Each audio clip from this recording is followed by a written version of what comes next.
Well, we're back this week for a special Christmas edition of Te Akau TV, and festive wishes to all the viewers out there. Reece, how are we going heading into Christmas? Yeah, really good. Thanks, Hazy. Obviously, all the other businesses slow down, but the racing ramps right up, and it's going to be an interesting Christmas period for us. Obviously, you've got the Wellington Carnival, Auckland Carnival. It's a great time to be a part of it all for sure. And the schedule of races has changed somewhat now with these races now just before Christmas. Obviously, the Matamata Cup has been moved as well, which is today on Friday. Reece, can you tell us a bit about that? Yeah, so the Matamata Cup meeting was all jumbled around because of the Hastings abandonment. So luckily enough, we've got the Matamata Cup on today, which probably suits a lot better because we'll get a massive crowd. It'll be a great vibe, and it's normally a really good night in Matamata afterwards. Excellent. And exciting news from the team this week, Reece, I guess, for the Te Akau principal and David Ellis being inducted into the Racing Hall of Fame, which is going to be later next year, but a big congratulations to him. Very well deserved. Very much. Look, he does so much for New Zealand racing. If he wasn't buying the horses for starters, they probably wouldn't even be in New Zealand. 80% of the horses he buys, the underbidders, are offshore people. So, look, he's helped a lot of people along the way. Sam Burgesson, myself, Jamie Richards, Mark Walker. He's just a true gentleman, and he honestly cares for his staff like his own family. And I just love being a part of the team with him, and it's great to see that he's been rewarded. Excellent. Very well deserved that. And just quickly, Reece, before we get into the Matamata races, there's an interesting group trial there today, and one interesting one we haven't seen in a while, and Move to Strike going around. He's going really well, really happy with the way he's come back. He obviously knows he's a big bull now, but his temperament hasn't changed whatsoever. He's just had a couple of issues in the spring, but he's back and he's ready to go, and he's looking fantastic. So we'll just ride him quietly in the trial and let him find the line. He's not really getting prepared for anything serious for another month or so. So it'll be just a good day out for him. Excellent. And winners of the week that's been just Damasco's there at Rapa on Saturday, but good to see her back in winning form. She was excellent, obviously. She got given a peach by Opie, and she was very dominant. He was his hands and heels up the straight, didn't really ask for her. So he's quite soft on her in the line. So the time probably could have been a lot better than what it was, but she's got to go to the Boxing Day, so it was great that she didn't have the gut buster, and she will take serious improvement from Te Rapa to Boxing Day also. Excellent. Well, we have got lots of horses to get through, Reece, so I'll just call them out by race number, just so we can kind of move through them a bit quicker than we normally do. So we're going to kick off there in race number 1 at Matamata. We've got Purple Prose. Look, he's a horse that Dave and Karen and a team bred. He's probably just showed enough at the trials to go to the races. We'll just drop him out today, let him run home, and hopefully he can find the line. But once he gets over more ground, you'll see a better horse. Race 2, we've got Charm Rose and Celtic Bling. Both nice horses. Charm Rose obviously had that heart fibrillation last time, but she's bounced back good from there. Good freshen up's done her the world of good. She races well at Matamata.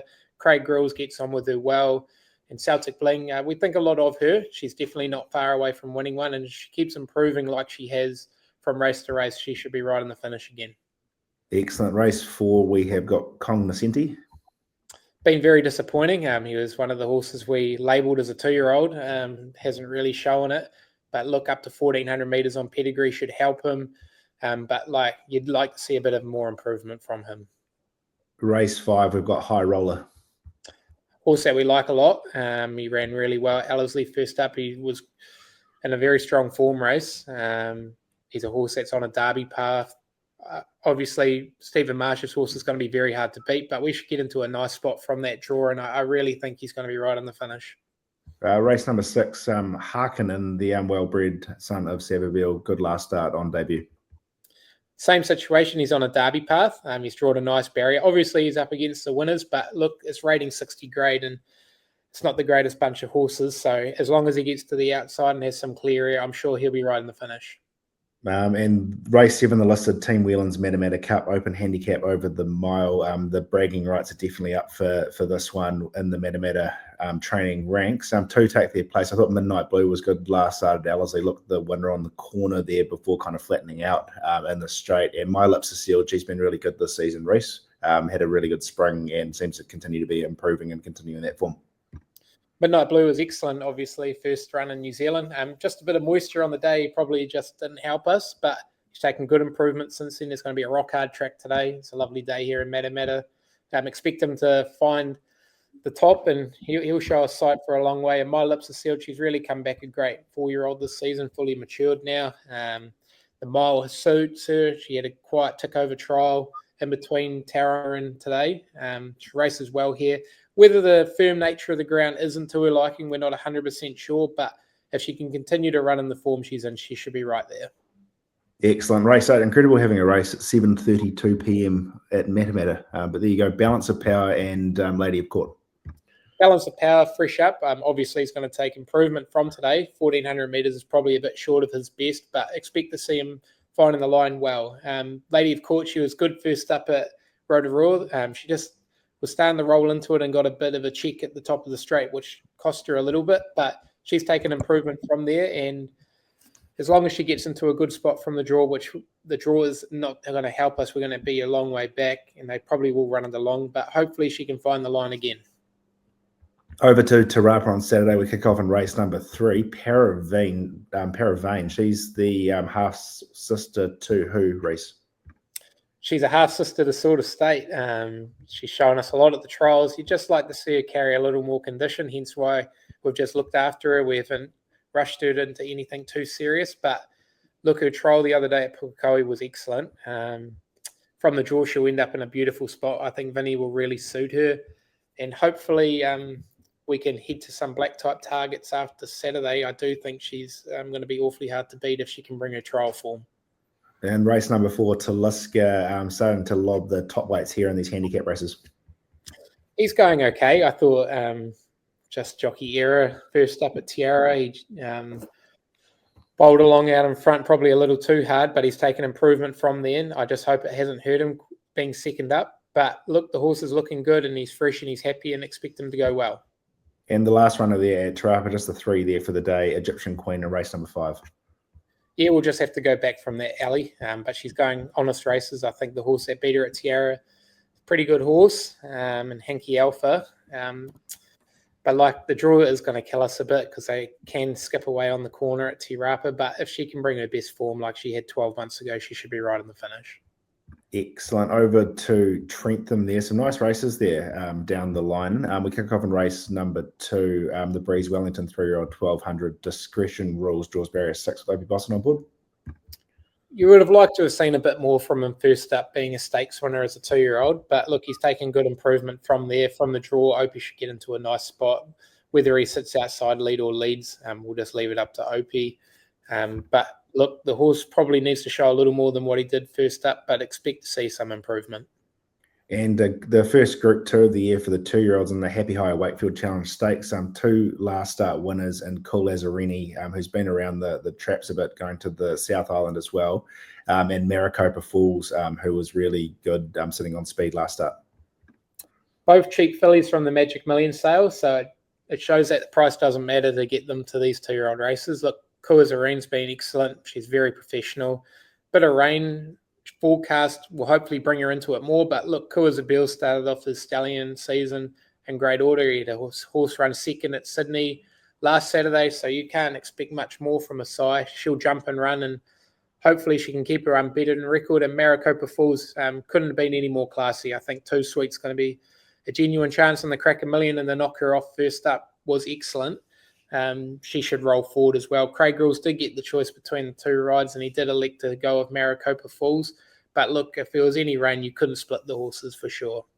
Excellent race number 4, big field here, the Rawdon Burgesson 1200. Polly Plum last start winner, draws barrier 2 with Warramu Pin on board. Sam would love to win this race. Look, she trolled up really nice. If she could bowl along like she did out in front, she should be right in it. Obviously, it's a big step up in grade from what she was racing against last season when winning a 65-14 midweek at Matamata to a 75-12 on a premier day at Trentham. But look, she's a gorgeous daughter of Extravagant, and hopefully she can find the top and find a good kick, and she might be hard to run down being on fresh legs. Excellent. Race number 5 there, the Group 3 Lawmaster Eulogy Stakes for the 3-year-old, set weights 1,600 metres. Ocean Miss meets a similar lineup to what she did last start, where she ran third. Has to be equally well placed in this race. Yeah, she just got annoyed a bit out in front the other day at Oteki, so hopefully we can just take a sit and let her relax. Obviously, there is a few showers forecast at Trentham. If they were to come, it would be amazing for her. I think she'd be a lot better with a bit of cut in the track, but really happy with the way she's progressed since then, and Woodamoo pin sticks with, which is really ideal. Excellent. Race number 6, the Group 2 Bramco Granite and Marble Manawatu Challenge Stakes. Weight for age over 1,400. Perfect scenario. Group 1 placed last start. His form is actually kind of very, very good over the last 5 starts, and he seems to just be getting progressively better and better with age. Is high in the weights, obviously, weight for age conditions being an older gelding. But Reese, he must be going pretty well going into Saturday.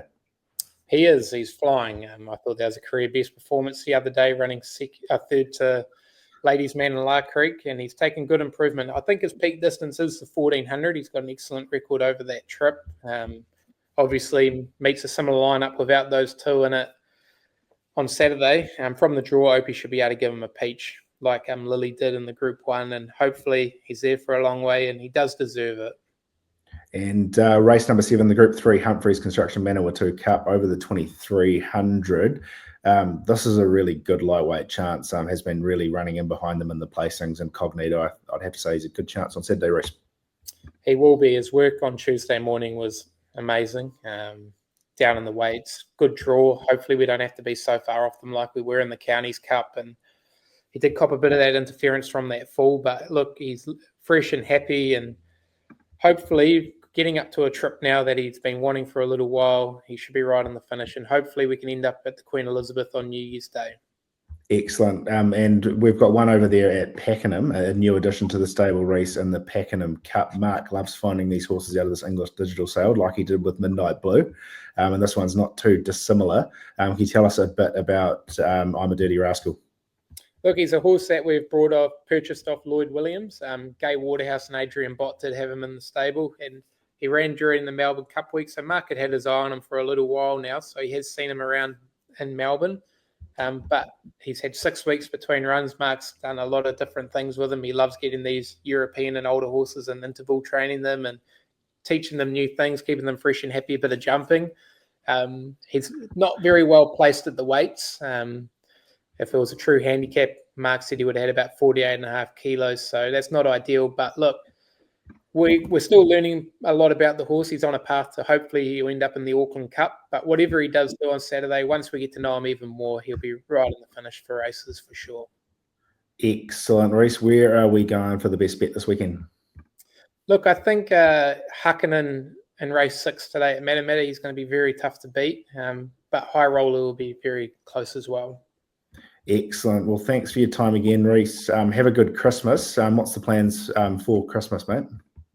Look, we'll just have a quiet lunch with my family, and we can't really get too serious into drinking and things like that with races all the way through. But look, we find time to do that during the winter period when we're a lot quieter, but we'll have an enjoyable day for sure. Excellent. Well, things quieten down for 3 days of respite, or 4 days after Saturday. So we next line up there on Boxing Day at Ellerslie on the 26th. There'll also be runners down the line, no tacky, potentially Wingatui, and then things just ramp up as you mentioned from there. But stay safe out there, and to all the viewers, have a very Merry Christmas from the team at Te Akau.